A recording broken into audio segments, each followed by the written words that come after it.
Good morning. Some old volcanoes down that way. Definitely not active anymore these days. The one time I stopped over here, there was a roadkill deer over here, and then a big black bear came out of the woods up to the deer, grabbed it, and then dragged it back into the woods. Super neat. I messed up, guys. I messed up. We'll talk about that, and I'll tell you the first thing I do when I mess up. Some of you guys totally disagree with me. I don't know, you guys tell me. Do I make the right call? Is my policy the right policy, or is the better policy the opposite of what I did? But first, let's pay some bills. This video is brought to you by Trapline Transport, serving BC to Quebec, Canada, with regional and long-haul Super B flat deck freight. With Trapline's experienced team, you can expect fast, efficient, and honest service. Our team will transport your valuable products across Western Canada with the skill and experience you can expect and can count on. At Trapline, we are committed to you, our customer, building loyalty and long-term partnerships. We want you to be satisfied with our work, which is why we provide open communication channels where we will update you through each process from arranging a shipment to delivery at your door. Trapline understands that providing exceptional customer service is critical to building strong, long-lasting relationships with our customers. Head over to traplinetransport.ca, get a free quote right now. Also, we're hiring drivers, so head over to the website, go to the email address, and talk to the boss directly. There's our load of culverts, short, 2.7, 3 meter. They're about 3 meters each. What is 3 meters in feet? 9 feet? About 9 feet. Got 4 bundles in there, between 9 feet and less than 9 feet. And I am oversized, just barely over width, but legally I do need to put the flags on that. Anyway, let's jump in the truck. We are just leaving the Okanagan, going into the Smilkameen via Highway 3A. We'll drive through Twin Lakes and Yellow Lake. You can't see Twin Lakes. It's off the road, but we'll drive through Yellow Lake, not through Yellow Lake, around Yellow Lake, and down to Karamias while we discuss my screw up.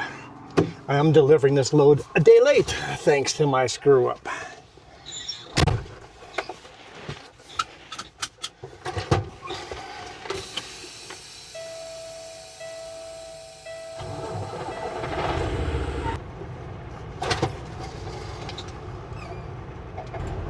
Second gear, way load.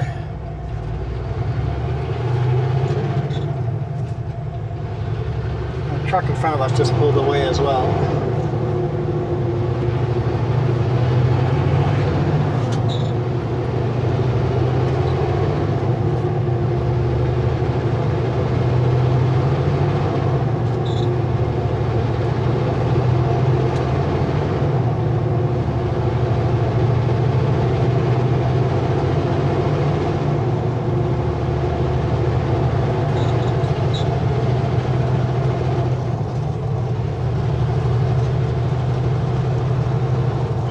Up to speed, cruise control on. Does that pick up one in here?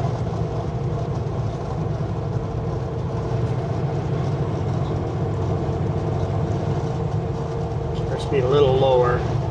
Seems to be pulling away now. Okay, cruise control set again. Do a little climb up to Twin Lakes here and then past Yellow Lake.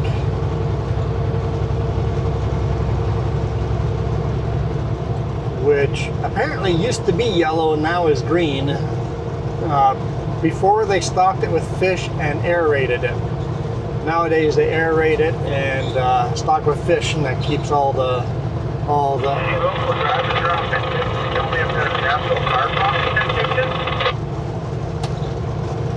Negative. No ESO card lock in Penticton. There is one in Oliver.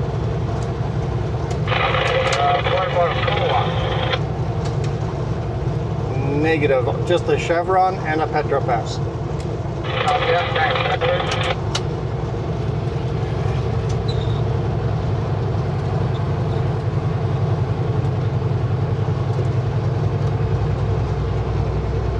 Also BDDF or something like that. One of those. I can't remember the short version of that one.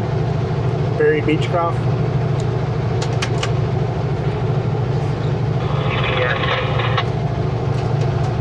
That's it. I never fuel up there, but that's it. Okay, right on that driver. And if you're headed down to Oliver, it's behind the airport, east of the airport. Thank you. Hey, Beagle, it is up industrial. Follow up, you'll see it on your right.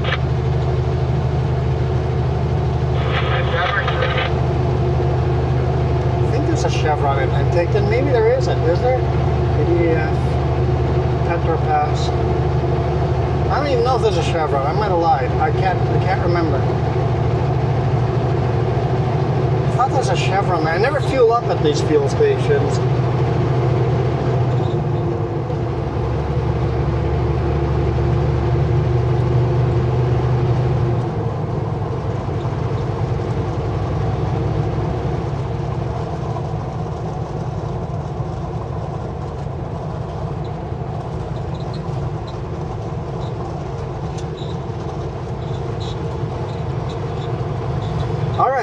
Right. Let's talk about my mess up.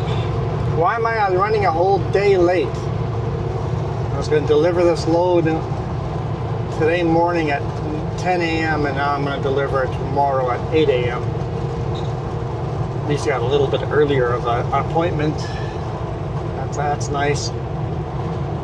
So I fired up the truck last night and started driving, and I only got a few blocks before the truck just didn't feel right. It was just not shifting right. I came to a stop at a light and it was stuck in 12th gear, automatic 12th gear, which would be 5th over for manual. I was just stuck in that gear, and I had to manually go to manual mode and shift it down. And then a block further, I got an alert on the dashboard for DEF problem. And then all of a sudden DEF tank went to 0. I have no DEF in the truck. And then a big red alert, beep, beep, beep, beep. Basically stop truck immediately. That there was a,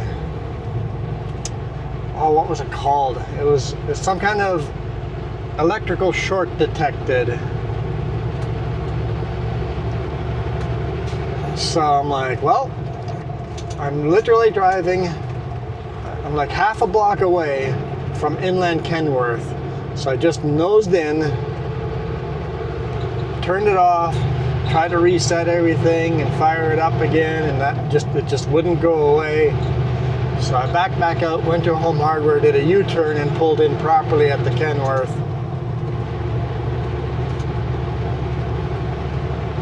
And decided we'll wait till the morning and see if they can plug a computer into it. The truck was just having a panic attack. DEF stuff, shorts, shifting was just stupid. Like I was stuck in 3rd gear to do that U-turn, which would be first direct.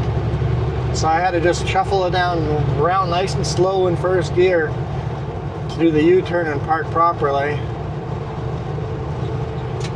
And then today morning, they only had one technician in the shop.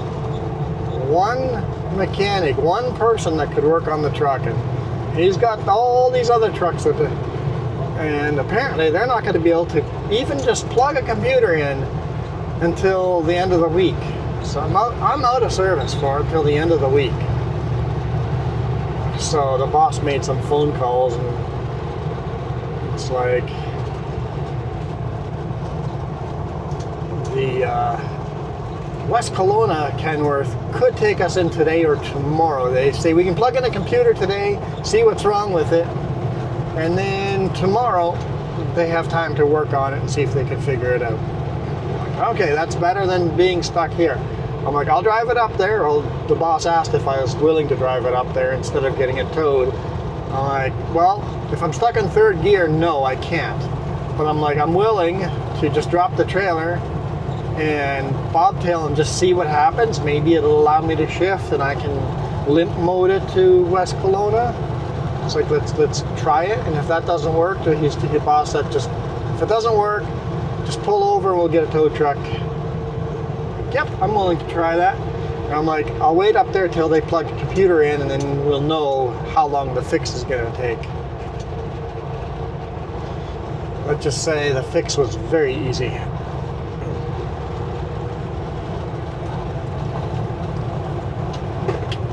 So I dropped the trailer, all the alarms, as I'm driving out of town, just turn off. And the truck just drives completely normal. The boss called me as I was leaving town and headed north into Summerland. And it's like, he goes, how's it going? I'm like, I don't know, it's weird. It's just as if there's nothing wrong with the truck. Absolutely nothing wrong with the truck. Everything is just fixed. He goes, do you want to turn back around and hook on the trailers and just keep going? I should have said yes. But I'm like, what if there's some underlying issue? Let's plug the computer in and see what the problem is. That way we know what's wrong. And then go from there. At this point, I can't deliver until the next day anyway, so there's no harm other than burning an hour of fuel. Because there's nothing wrong with the truck. Showed up and they were on coffee breaks. I just hung out in the truck. That's another thing I try to do, is hang out in the truck, be around when they're plugging in computers, and just asking questions and seeing what they say and learning, which really helped us this time, because as the mechanic was reading off all the air codes, I mean, there were pages of errors. There were air codes I got no alerts for. Man, the whole truck had a panic attack. And he goes, starts going through them. It's like low voltage this, low voltage that, he goes, you have some kind of electrical wiring issue. We're gonna have to, because we can't get to it today, tomorrow, we'll have to just dig through it and see where you have electrical short, because the whole truck thinks it's not getting any voltage. And then it clicked in my head what I did wrong. How's that my fault that the truck's not getting, and it cleared up as I started driving? I forgot to turn the night switches off over the weekend. When I started up the truck, didn't really think of it, but it turned over a little hard. I'm like, turned over a bit hard. Wonder why. It was just, one of those, it had a weird little glitch and didn't think much of it after that. The batteries were so dead, I was lucky that it turned over. It must have a protection switch that it drains the battery to a certain point, and I could still start it up, but everything else, and the fact I just started up the truck killed the volts I had. So it made all the sensors that have to talk to each other slow enough that the computer just thought the truck was dying. So he just goes, what do you want me to do? Just clear the codes, or should we dig in further? And I'm like, I asked him, it's like, could this be my fault? If I had done this and the batteries were low, could that have caused all those codes? And he goes, yeah, that might very well have caused all those codes. I'm like, in that case, well, I'll talk to the boss, make sure he was okay with it. Immediately I said, hey, so it's my fault. Call them. This is where people always push back on my YouTube comments, where I put all my mistakes on YouTube. People are like, why are you putting it on YouTube where your boss can see it? You screwed up. It's like, yeah, I want the boss to be the first to know. If the boss is watching it on YouTube, don't worry, I already told him 2 weeks ago that I screwed up. People are like, why would you do that? It makes you look bad. It's like, yeah, sure it does. It does not put me in the best light. Like, I made a mistake. It makes me not look great. But I think, in my opinion, what makes me look much worse is pretending I did nothing wrong, have the truck in the shop all of tomorrow being worked on, and they can't find anything, so they spend hours of labor screwing around, and then they find out, hey, it's just low battery voltage, and it was my fault. It sure makes me look a lot worse not admitting it. And what if I had some kind of incident on the road? I mean, I've had incidents on the road. A near miss, or I've run over construction safety cones. The first person I call is the boss. It's like, hey, wide load. I hit all these construction cones. If anyone calls, this is what I did. It's actually illegal to hit construction cones down in a construction zone, but they also legally have to give you a legal minimum width.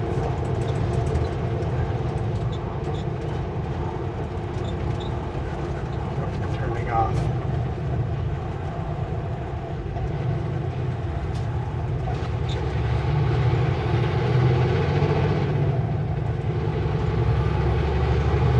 Some kind of protest against RDOS.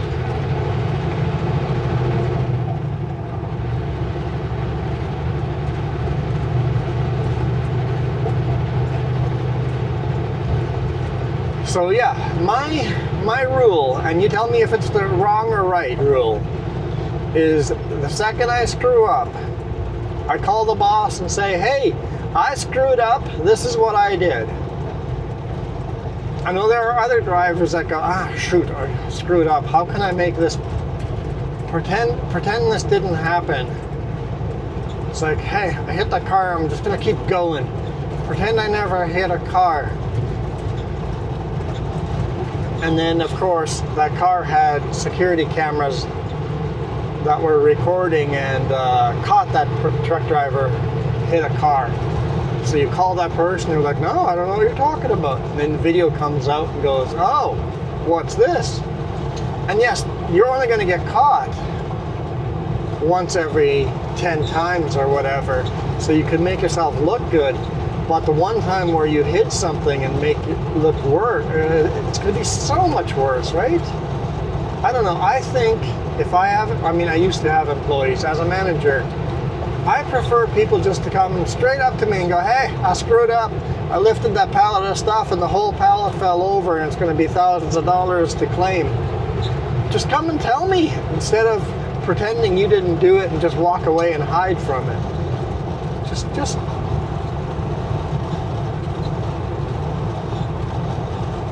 what do you think in the comments? Right call? Call your boss and let him know all your screw-ups?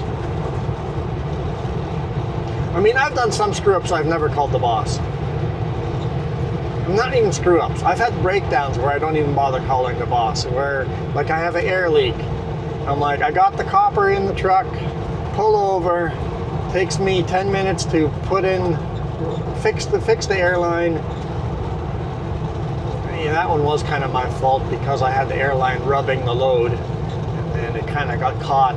So yeah, that was kind of my fault. But I didn't bother calling the boss because I could literally fix it within 10 minutes on the road. Made the repair myself and back on the road and go. So things like little things like that, I'm not going to report to the boss man because it's insignificant, right?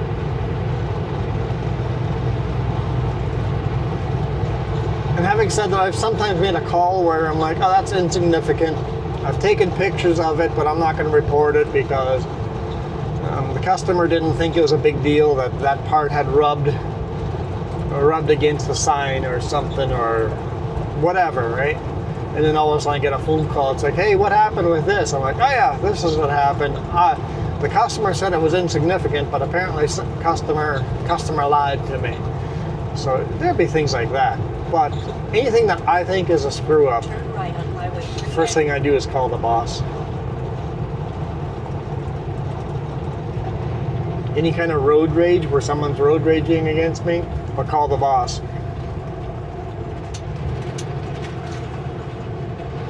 Welcome to Karamias. Lots of greenhouse, or not greenhouses, lots of fruit stands.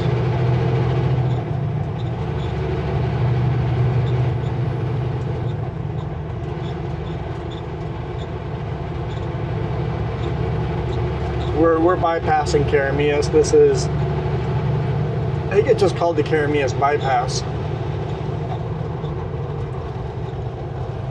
If you want to hit all the fruit stands, don't take this road. Well, you could come on this road, hit these 3 fruit stands up here, and then go back in, and then hit all the fruit stands in town, or the restaurants in town, or the pubs and fuel and all that good stuff.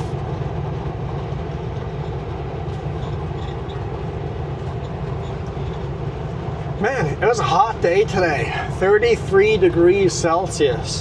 That's what, 90, over 91 Fahrenheit? Street. Turn right. Hot day. Definitely got the AC running.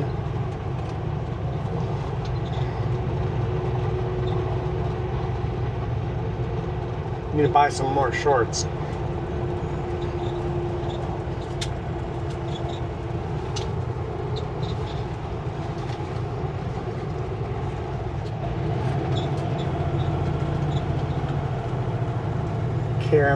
K Mountain.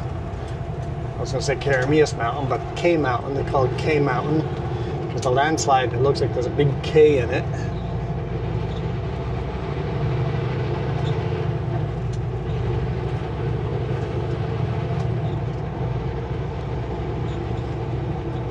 Honestly, that mountain looks unstable. If all of a sudden someone told me that there's a huge landslide in Karamias, I'd go, yeah, I could see that. I could see how that would happen. Turn right at the stop sign.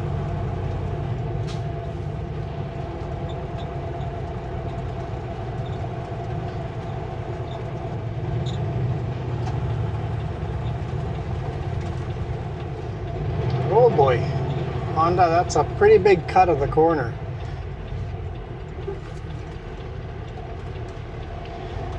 That was better. Chrysler and the Dodge did a better job not cutting the corner. Continue on Highway 3. All these fruit stands over here are open as well. Well, not all, most.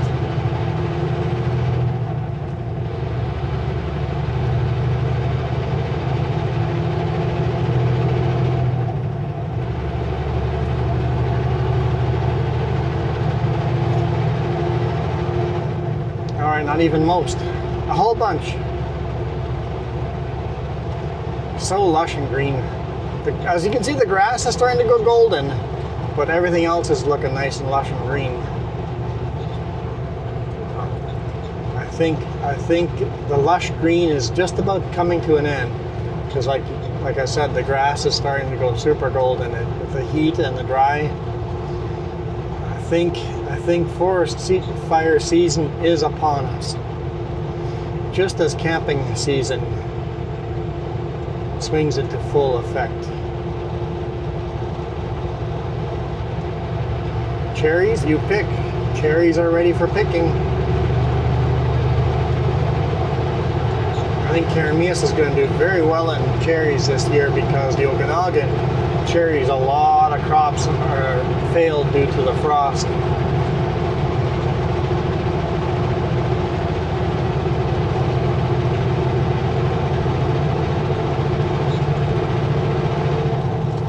Oh yeah, so these whole side hills, everything is starting to look golden.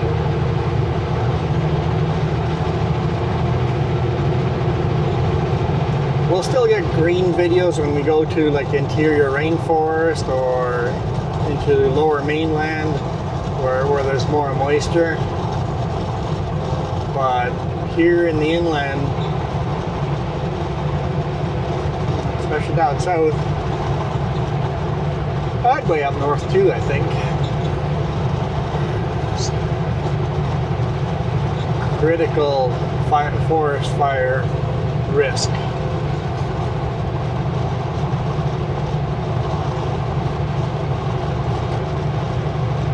I think we're going to soon get to the point where they're not even going to mow the shoulders, because a spark from a mower could start a forest fire.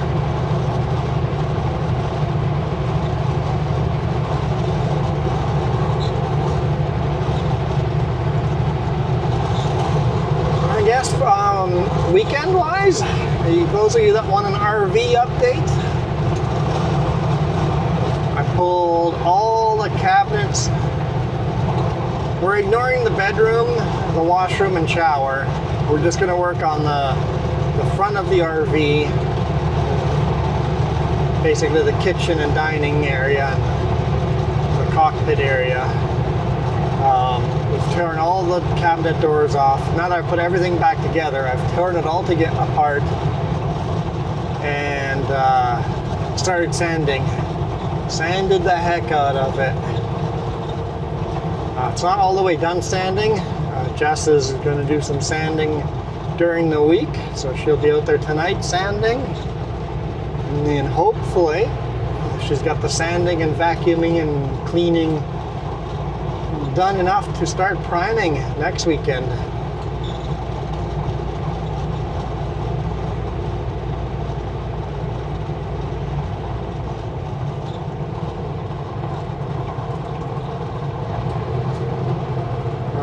Like doing a memorial, fresh fire over there. It looks like a very new accident, and it looks like a fatality. The highway was closed yesterday, so I've got a feeling that happened yesterday. People are paying their respects.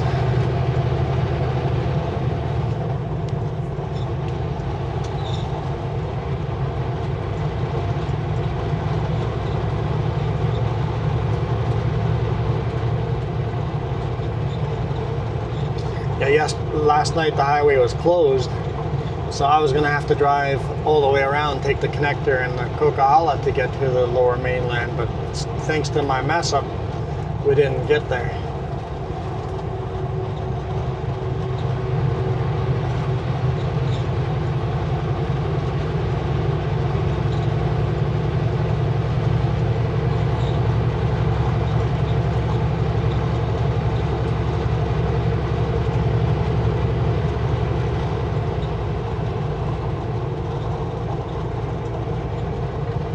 So yeah, start painting primer next week. We'll see how far we get with priming, painting, and then once all the primer's up, we'll have to resand everything, and then paint, and then resand, and then paint again, right? And then all the cupboards and drawers and all that has to come out of the bedroom, and then we have to sand all that down and prime it and paint it and all of that. So lots and lots to do.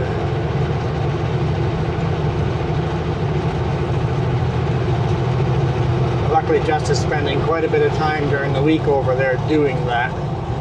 So, making forward progress.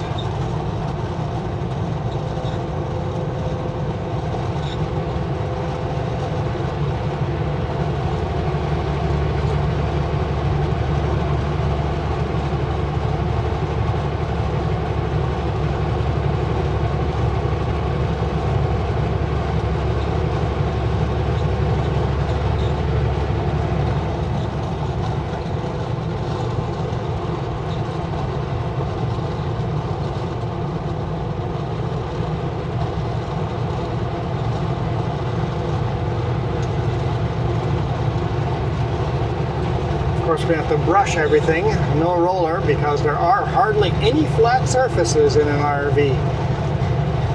There's small, like 2 feet, 3 foot areas that might be flat.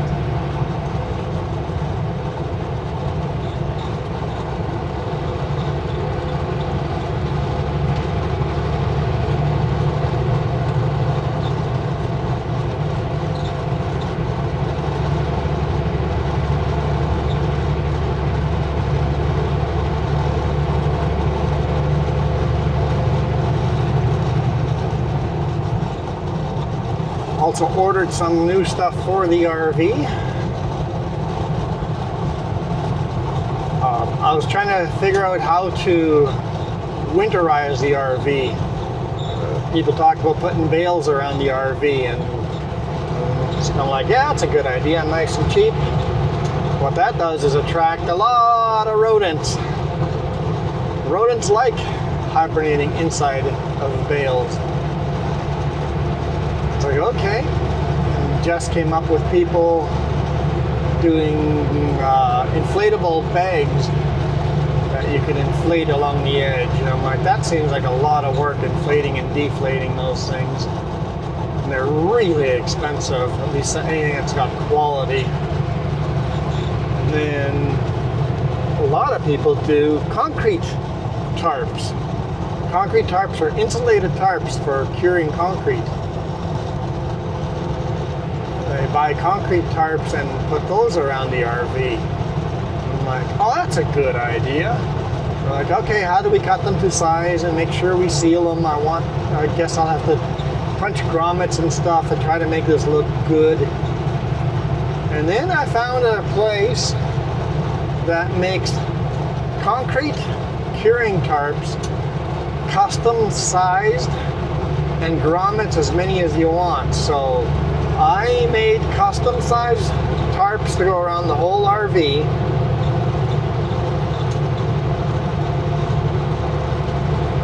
And I put grommets every foot, every 12 inches, instead of the regular every 2 feet, right? They'd even let you go as close as every 6 inches, but I decided every foot was good enough.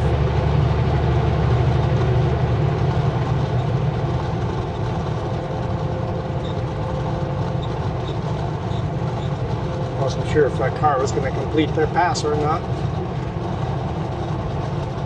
And then I'm going to make these little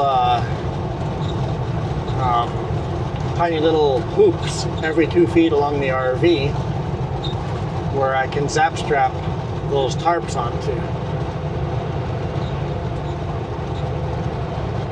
And then put a space heater, or maybe 2 little space heaters, maybe a construction heater underneath the RV for those minus 40 days.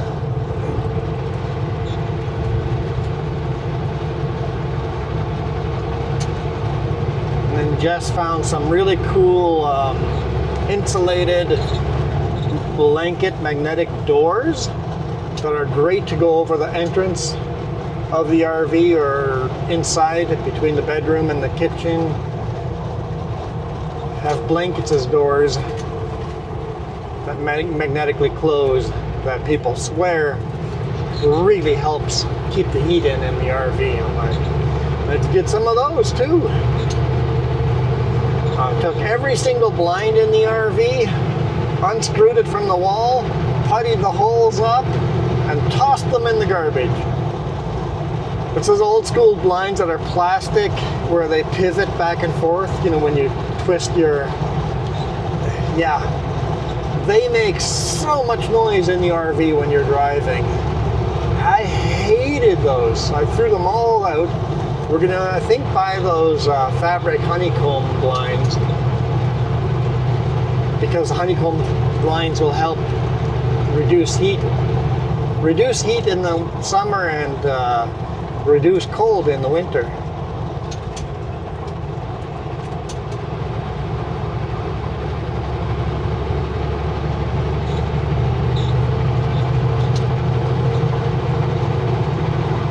I think it'll take us a couple of years to get the RV to exactly where we want it, but we're taking big steps. There's a lot of small little jobs that will take a lot of time. It's like, let's just save those until after we've painted the RV. Let's just get the whole thing painted inside. We won't even worry about painting the bedroom. Just get the living room, dining room, computer room, front cockpit area nice and bright with gray and whites. Very simple. Took all the handles off the drawers and putting a little more modern handles on them too.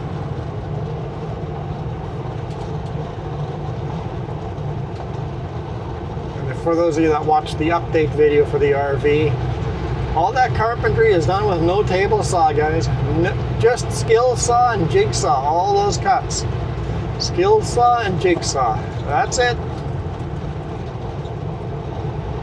To make the straight lines, I would take a very straight 2x4 and clamp it onto the plywood and then cut the skill saw along the plywood, almost like an upside down table saw.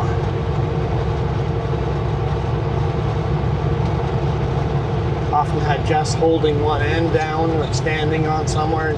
She had more than one occasions of a mouthful of sawdust kicked her way. Well, at least if she had opened her mouth, it would have been.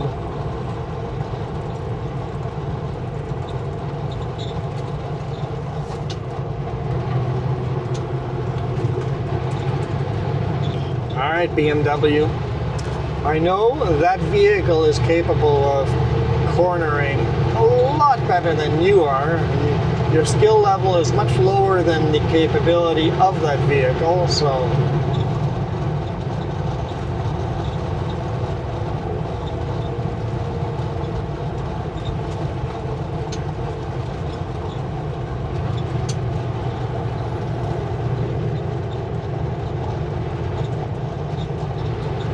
which is fine. I have no issues with that BMW as of right now. When a big pullout comes up where they could pull over and let me pass, and they don't use that pullout, that's where I have an issue with that vehicle. Having said that, big rig drivers, use the pullouts and let the people behind you by. It should be a law. Should be a law. If you are impeding more than 5 vehicles, just pull over at the next pullout. If you are the leader of the train, pull over. Oh boy. We're slowing down on corners that I would do at full speed. Doing about 15-20 under the speed limit. Is what it is.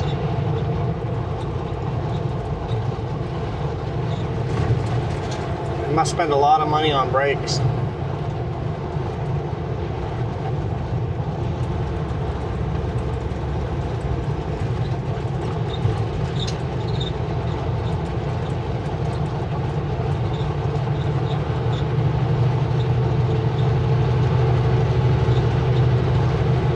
Giving them a little more room.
knowing BMW drivers, as we slow down here through Headley, I'm going to call it a day after Headley here, they're going to go full speed right through town. I guess I'm already wrong because they're in their brakes, but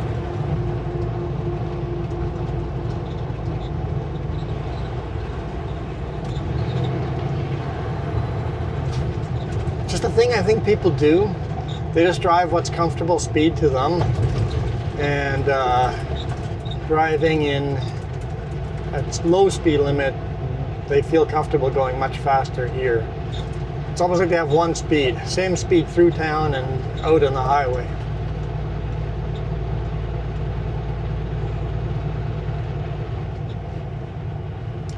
But anyway, thank you guys so much for supporting us. Thank you for checking out the Boss Man's website.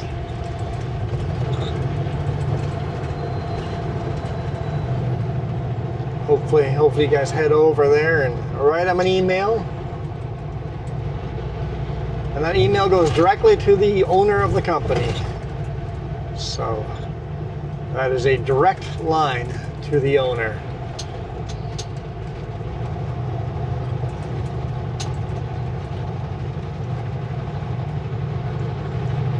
We'll get these culverts delivered and then we'll see what we do next.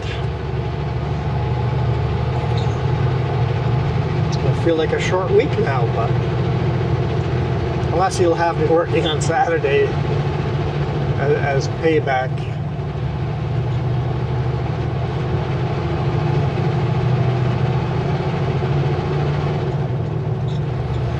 It looks like I lost that BMW and another car pulled in, so now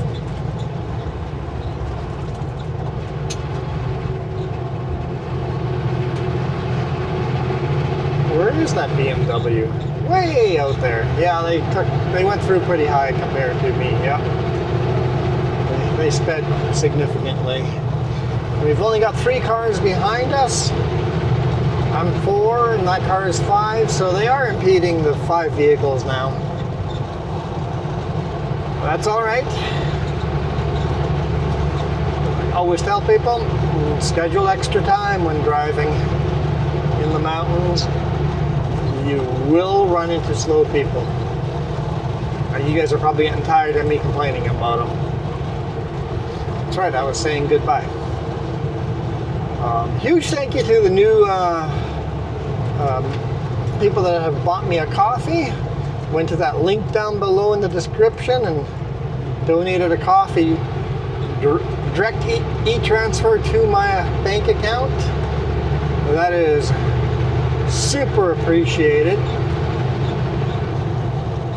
Every $5 you guys give us, you'll get a month on the credits at the end over here under the coffee button, or the coffee link, and then of course there's members and super chats as well.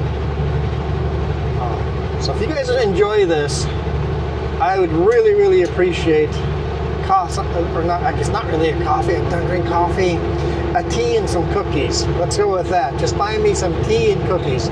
That's all. If you guys want more of this and want higher quality videos, and the next step is a new laptop, but we're slowly working on that. But thank you guys so much for all your support. And if you guys can't support us monetarily, thank you for just watching to the end of this video and dropping a comment that you made it to the air horn. Give us a toot toot or a wooga or honk honk in the comments to prove you made it to the end of the video. Do that in every video.